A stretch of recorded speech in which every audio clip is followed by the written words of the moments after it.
condenser, not film, unless you guys are using film.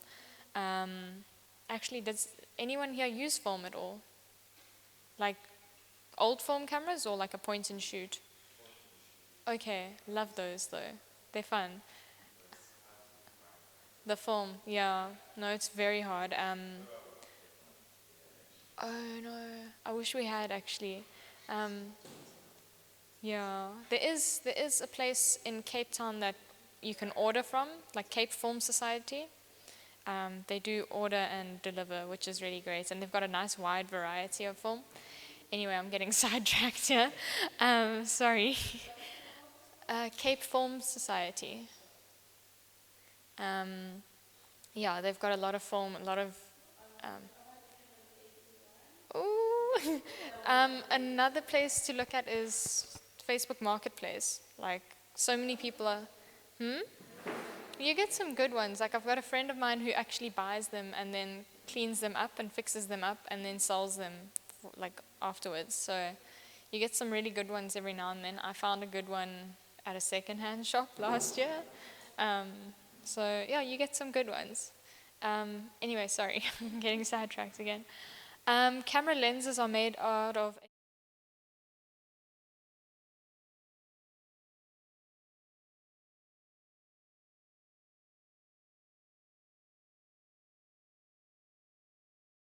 the pinhole camera yesterday.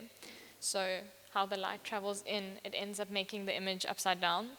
So what these different series of glass plates do, it'll help switch the image so that you see it the right way up instead. So there's a whole lot of pieces of glass that go either this way or that way. And that's also why lenses are so expensive, because there's a lot of work that goes into it. Especially like if you look at this guy over here. This is an 85mm lens, but it is super heavy and super it's a prime lens, so it's a really great lens. It's made just to be an 85mm lens. It can go all the way down to an aperture of 1.2, which is super low.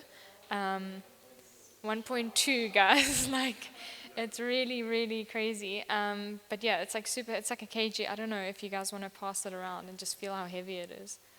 Like, it's heavy. It's super expensive, but they are like really good lenses. But then it just shows you how, like, why they're so expensive, because of that super intense detail that goes into creating them. So yeah, here's just images of what they look like inside.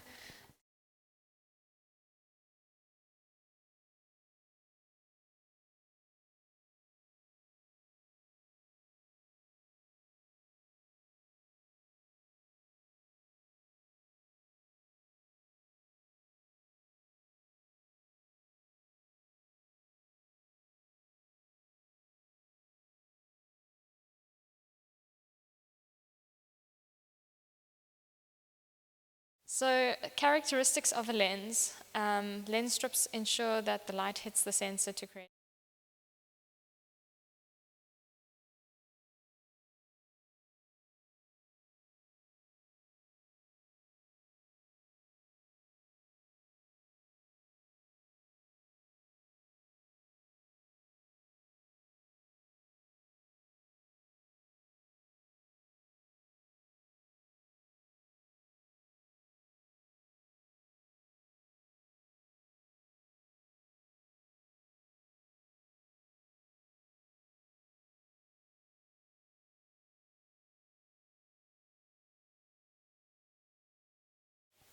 For example, I know you've got a 24 mil, so yours will show a lot more. It's a lower number, it'll show a huge amount more.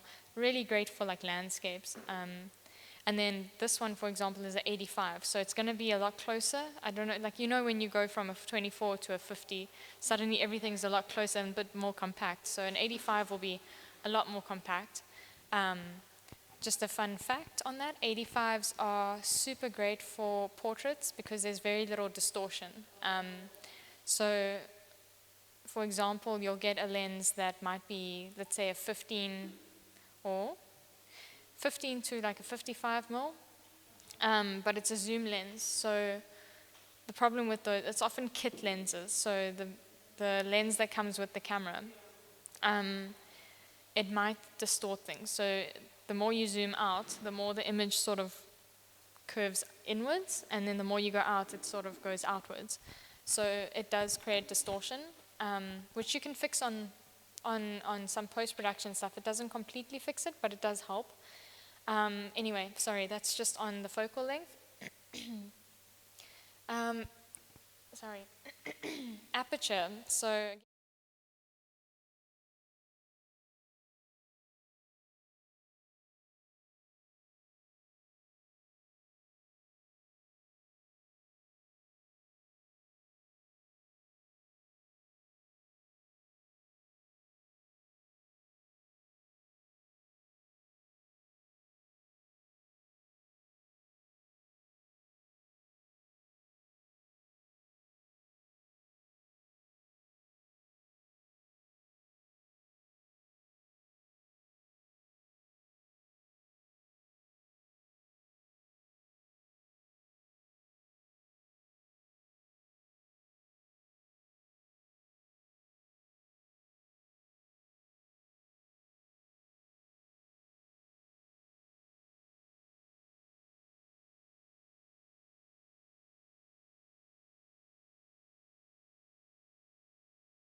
aperture will cost a bit more. So like that one will cost quite a bit, as opposed to, for example, this one, which only, this one actually goes down to 1.8 as well, but you get ones that can only go down to about a f5.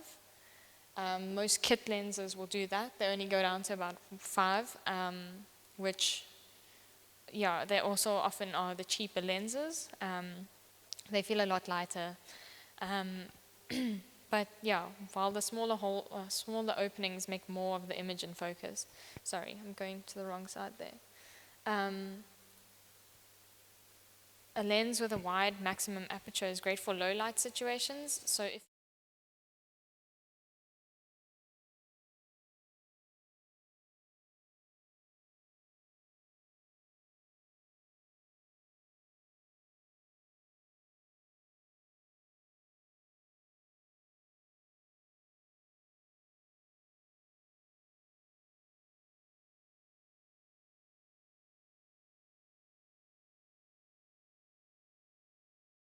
an f16. So you get a couple types of lenses. You've got the two basic categories. So this is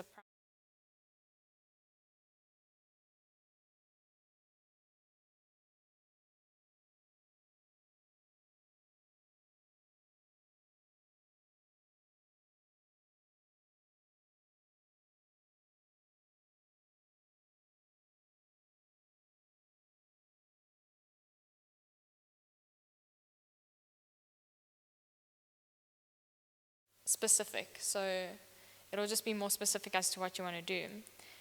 Zoom lenses, they are used as a series to allow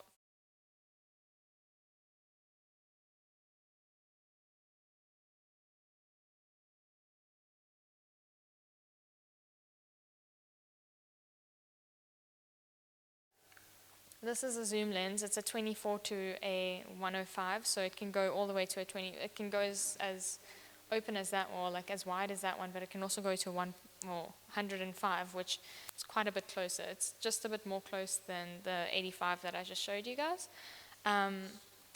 Yeah, it's also a zoom, so it has got a lot more parts to it. This one here is has a 24 to 70 mil lens, but it is quite a expensive lens as well, which is why it's so much heavier and looks almost as big as the other one. This one. So this one's got the standard lens on it. It's the 18 to 55. This is the one that would distort the image unless you're shooting right in the middle. So if you're shooting at like a 35 mil, it tends to not distort too much.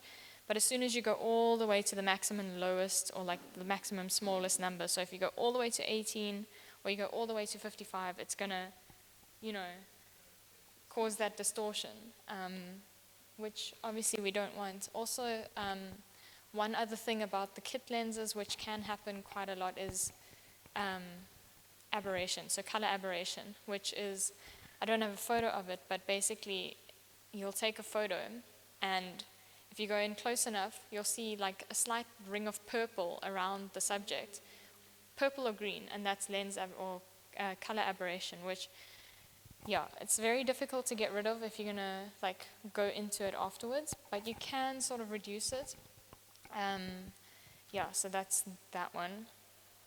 So here's some other lenses that you get within those things. You get macro lenses, which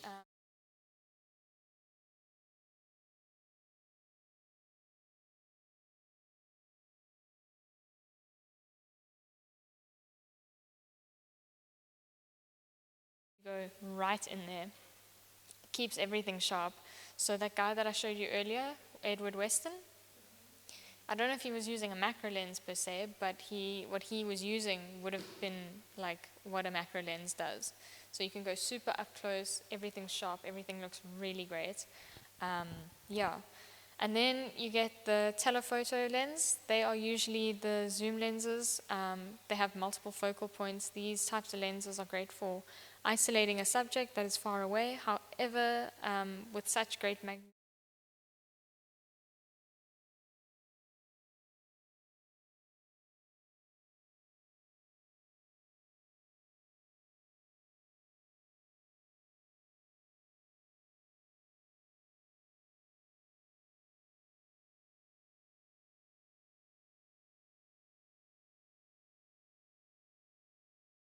or zoom out. So telephoto lens, it's those really huge ones that you see at like sports events,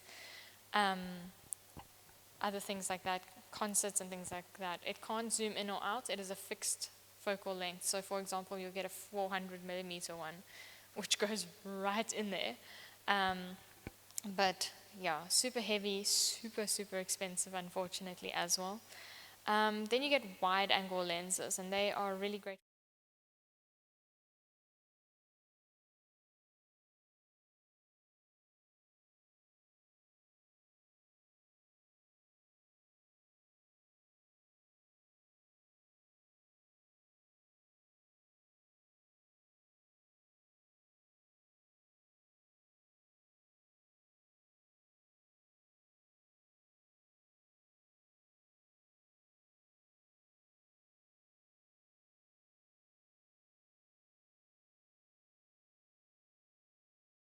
Basically a standard lens. It can zoom in or it can zoom out.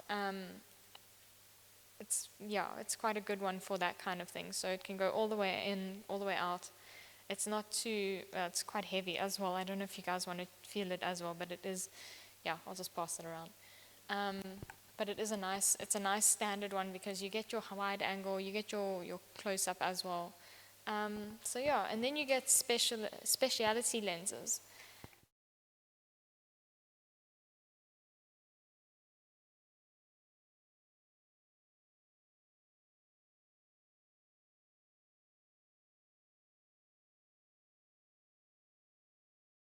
It's really cool. Like a lot of skaters use it when they like do their skate photography. It's like super fun. Yeah, hip hop too. That's also true. Didn't think of that.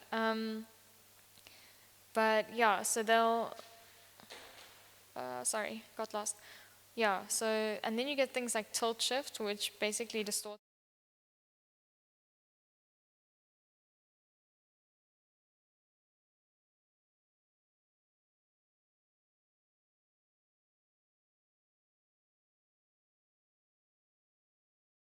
It goes straight forward, so it like really just gets it nice and straight. Yeah, so that's on lenses. And then I'm going to chat about flashes. I saw.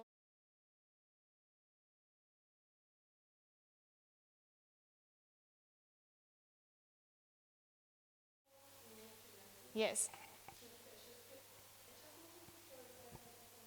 Yeah.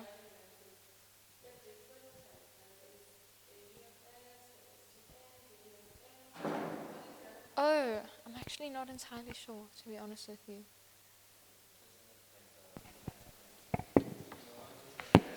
The right is the USM, right? Uh-huh. The most expensive too. Oh, okay, yeah. Uh-huh. It's up top. Then I just want to understand, why are they categorized differently? So the EFS ones are the low budget lenses, your regular standard lenses. You always tell them like red ring. So it's got everything to do with the optics, like the glass inside. Oh, okay. How compact it. I always thought the red labeled lenses are strictly for the Mark series. I literally always thought that. No. So you can use them in any camera. Yeah, so they can be used on any, for example, if it's a Canon lens, it can be used on any Canon. Oh, If you're wanting to use a Canon lens on another kind of camera, you often have to get an adapter. So I don't know, have you got a Nikon lens on your... Okay, yeah, so I think you might have to get an adapter. I know with the Sony, you would definitely have to get an adapter. I think this one actually does have an adapter on it. Because this is a Sigma lens, but it's got the adapter on here for that. If you can check that sort of bronze lining at the bottom there. Oh, okay. It is an adapter because, well, actually you do get some Sigmas for Sony. Again, Sigma's another brand, so you don't always have to go just for Canon or Nikon lenses. You can get things like Sigma's great. What's it? Tamron? Tamron's also really great, and they're a lot cheaper. So Tamron and Sigma is great for that. So. Just the optics are so much better with the ones with the red ring. The coating on them and the distortion, like I said, and you will always feel with the weight, they're a lot heavier also. They do.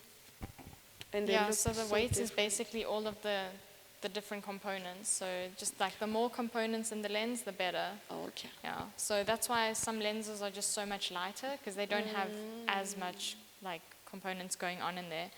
I don't even want to touch it. Yeah. If I drop it, I can't afford this. Are you good with that one? Yeah. Okay, cool. So Thank this you. one's also a USM one, but they're really great. And then obviously we've got lens hoods which go onto the lenses. This is if you're shooting outside in the like really bright day. This just prevents light leaks and things like that. So you get different kinds as well. So this one is on here. This one's on that one. So yeah, I'm gonna chat about flash guns or speed lights. This is basically a portable flash device that can be used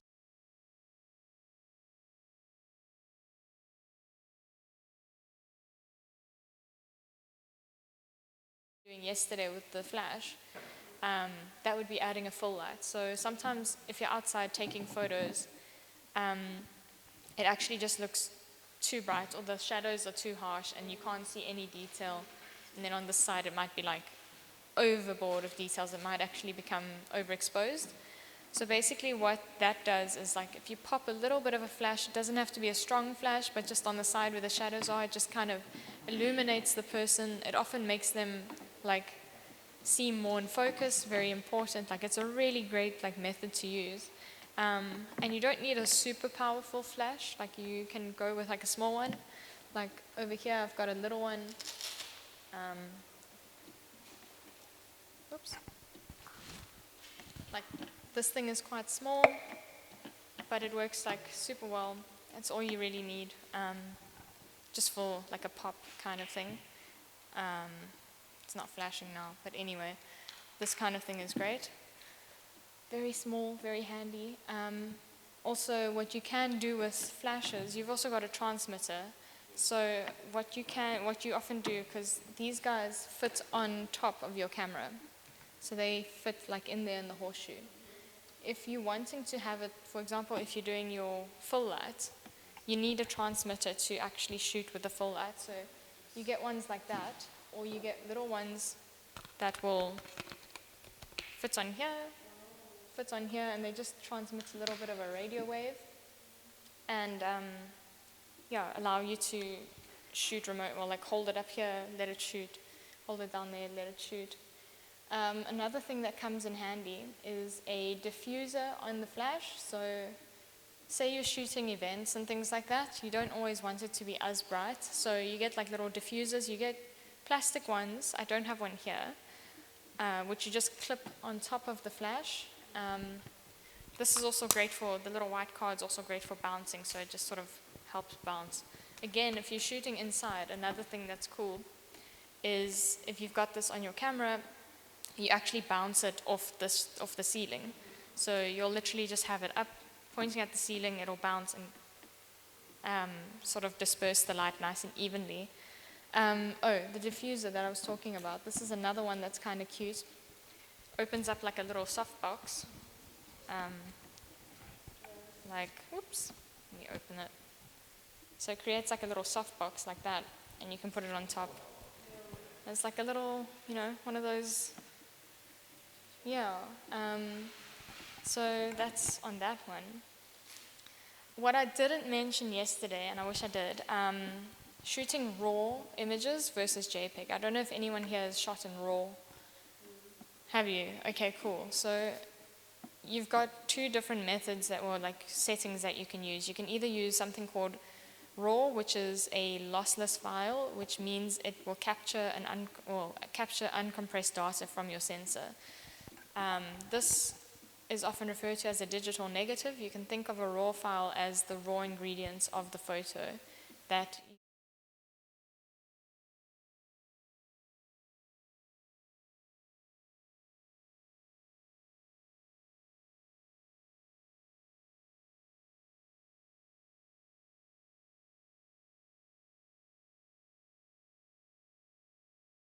basically captures everything, and then you've still got time, or you've got the ability to then go post-production, bring out all the elements as much as possible, because it'll then have all of the opportunities.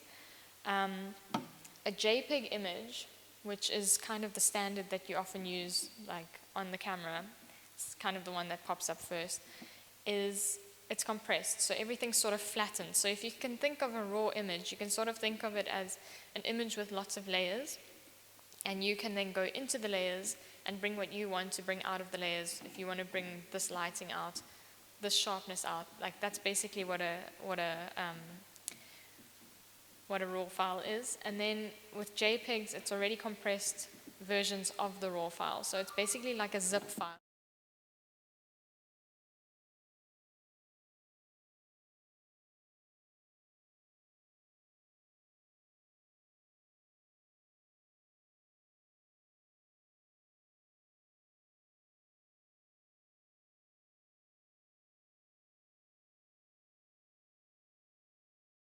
You don't need it to be raw, because it's just going to create these really intensely heavy size-wise photos. So sometimes if you're going to shoot parties, events, you just want JPEGs because it'll come out quickly and you can just chuck them all out and send them over to the client. Raw, if you're going to be doing something that you're really serious about, that kind of thing, if you really want to actually bring about edits and stuff like that, you want to use raw.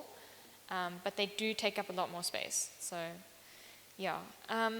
What I wanted to show you guys with some lighting stuff. First, you guys have checked out all these lenses, which is really cool. I don't know if you guys have ever seen one of these. This is a monopod. So, 1 second.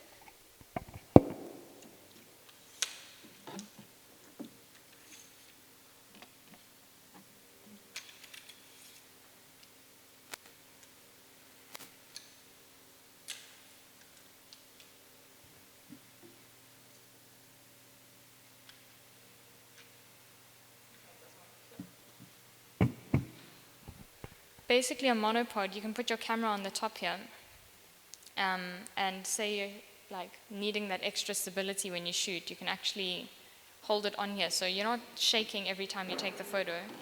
You can actually shoot with it, sort of giving that extra support. I know a lot of surf photographers use them because they can sort of move according to the wave. So that's a pretty cool thing. And then, have you guys ever used tripods? Okay, so this is a very basic little tripod. Oops, sorry.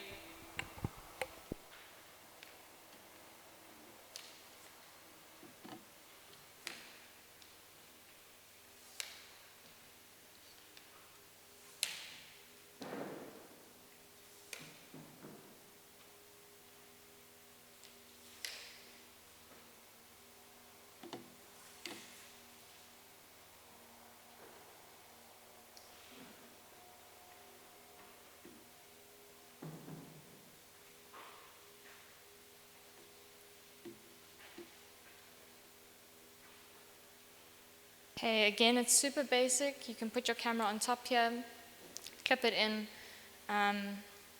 move it around however you want it to go. So say you're shooting something low down, you just maneuver it. It's super basic, but what's great about it is if you're shooting something like a still life, for example, and you don't want a shake, and you need to do it in low light, you can then pop your camera on here and drop your shutter speed quite low, like super slow. As long as it's on here, it won't shake, so you won't have that like shaking of yourself. Yeah, so basically it'll just allow you to photograph stuff, keeping it super stable. It's great for landscapes as well, so if you're doing, what you can do with a lot of landscapes, which I can show you guys later, is you expose for different lighting. So you'll expose for the sky, so you'll take a photo, the first photo just like mainly focusing on how the sky looks, second photo on the foreground, and then another one in between, and then you can go and edit them together to make one image. But then when you do that, you want a tripod just because the photo needs to be exactly the same each time. So that's a tripod. Super, super handy. Very handy if you need photos to all look the same, if you're doing product photography or something like that. It's great. And then I'm going to show you guys one other thing which is great for lighting as well.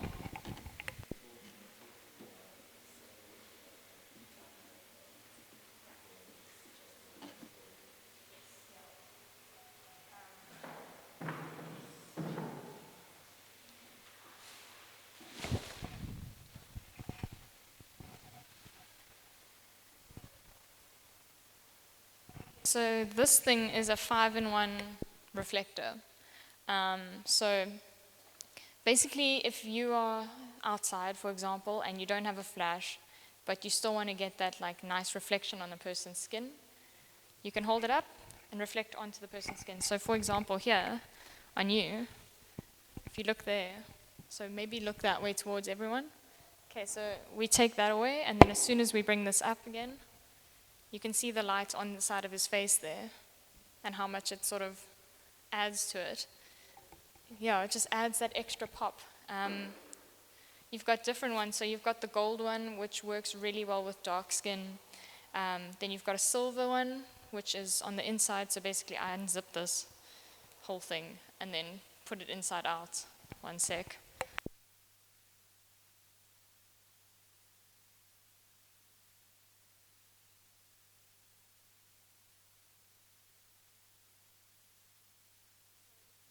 If you're wanting to diffuse light, so if you don't want as much light on someone's face, you can use the black side to sort of soften the light. Then on this side, you've got the silver, which works really well on like super pale people. So for me, the silver works great because otherwise I'll sort of blend into the light. What else is really nice is this thing, the slightly translucent thing. So sometimes if you've got flashes going, but the light is also too harsh, so if you don't have one of those cool little things that pop onto your flash, you can use this guy and shoot through it. So you'll have the light on the other side here, and you will shoot through this thing, and it'll also just like diffuse the light so the shadows aren't as wildly like harsh and intense. So yeah, that's a 5-in-1 reflector. They're really handy. Yeah, so that's that. Are there any questions? Yes.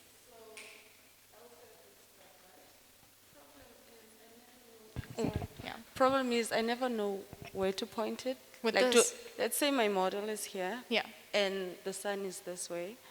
and then I face it to her, right? So the sun reflects back to her Yeah. face. But it's too harsh, and then she starts squinting because the light is too harsh. Because of this guy? Yeah, so Okay. how do we position it? Do I put it So what you're going to want to underneath do, her or what? so if this is the sun behind her, okay. So let's say she's standing there, then Yeah, the sun sun's is behind behind her. her. Okay, and it's coming this way. Uh-huh. So if you don't want the actual like bright silvery or gold one, because that can cause a lot Yeah, of, it's too you know, much. like squinting, you can use the white one Oh, because it won't be as harsh. It'll just sort of add a bit, and you don't want to stand too close. So like if the sun's coming towards you, you can sort of stand a bit away. If you can get someone else to hold it, it's always Yes. great. But then sometimes underneath, so just like underneath if is she's just great. standing there Yeah. and it just sort of reflects up. But what happens if I want a full body portrait, not just Full the face? body, someone can stand quite a way away, but I would suggest in that kind of case you want to get a flash. Oh, okay. If it's So full it body, just because if bounces it's back. portraits, this is great. If it's a full body thing, you might need extra, just a little extra. So you would use a full, you'd get someone just to sort of stand. So if the sun's behind you, maybe someone can stand here, like next to you, or let's say you're the model there, and just pop the light on there. So like hold it up here. Yeah, sun is behind you. Pop it a bit there. Obviously, if the sun is behind you, you're going to want your aperture to be quite small. So you'd want it to be like f11, just because otherwise the back's going to go like completely dark. Yeah, so that's, or it's going to go completely light if you're going to use something like an f2 or something like that. So the higher the number with a flash works really, really well. Yeah, so that's that one. Any other questions? Not really? All good? Okay, cool. Awesome, guys. Yeah, so yeah. Today, we weren't going to, just because it is quite a hard thing to understand, but what questions do you have about studio lights? Oh, okay. So it works, I'm just going to grab this here quick. It works very similarly to, I'm just going to give it to you in case. It works very similarly to what I just said about those guys. So say, for example, you're photographing someone, you might want to, so the studio lights are quite a bit bigger. You'll put them onto tripods and things like that, or like to stands.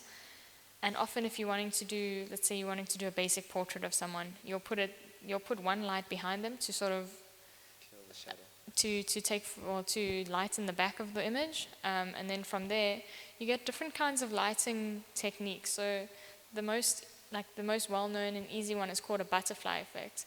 So you'll have the flash right in front of the person. So like if I'm sitting here, the flash will be up here and looking down on me, and you'll get this like butterfly effect. It'll look like a butterfly under their nose, which is really cool because that's butterfly.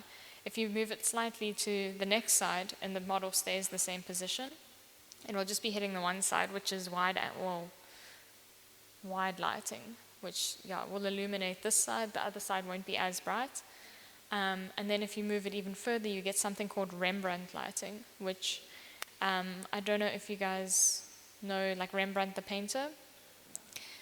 So what he's known for is his paintings. Whenever he paints people, they always have this like slight like triangle of light on the side of on the unlit side of their face. So the light will come here, but because of the person's nose, it'll create this little triangle. So that's why they call it Rembrandt lighting. And then you've got side lights, which only illuminates one side of the face, or narrow lights, so it only illuminates one side of the face.